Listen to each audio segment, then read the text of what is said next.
Shalom mtu wa Mungu, Bwana Yesu asifiwe.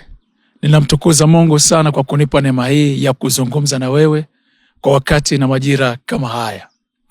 Na neno kubwa nililonalo, ninataka nizungumze kwa habari ya moyo wako.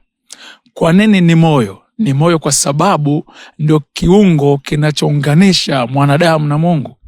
Na si hivyo tu, moyo unapokuwa haufanyi kazi, tafsiri yake ni kwamba mwanadamu huyo anaitwa amekufa. Lakini kama moyo haufanyi kazi yake sawa sawa, maana yake moyo kama umekata tamaa, hauwezi kuona matokeo ya jambo lolote katika maisha. Na hii inanifanya nije kwako na andiko la kitabu cha Samueli wa kwanza mlango wa 17 na mstari wa 32a.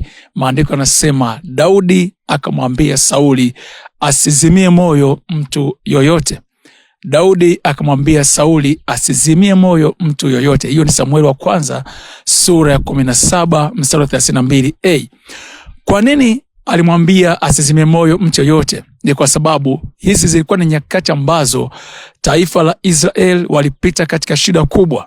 Asubuhi Goliati aliinuka na kutukana taifa la Mungu kwa zaidi ya siku 40. Siku 40 ni wastani mwezi mmoja na siku 10 kwa kalenda yetu.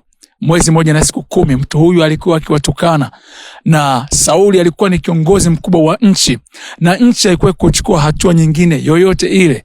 Maana yake kulikuwa kuna uoga ndani, na uoga uletezwa na watu wa Mungu. Historia ya Mungu ndani yao ilikufa, na wakaanza kuamini katika sauti ya Goliati ambaye alikuwa akiwatukana. Sasa katika mioyo yetu kuna sauti mbalimbali zinazokuwa zinatusemesha kila asubuhi, kila majira, kwamba biashara hii huwezi, ndoa hii humudu, kufanya kitu fulani hutoweza. Ni kwa sababu moyo umepokea taarifa, na taarifa imeua kabisa.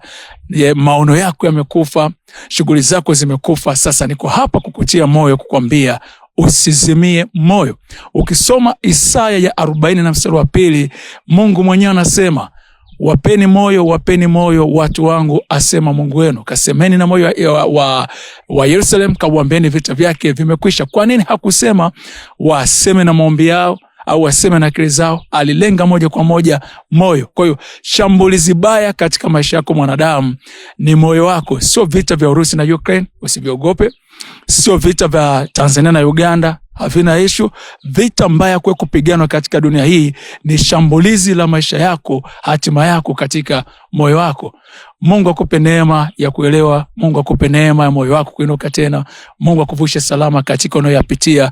Usisikilize sauti yenye kukuzimisha moyo. Itii sauti ya Mungu yenye kukupa moyo kuvuka hapo ulipo. Mungu akubariki.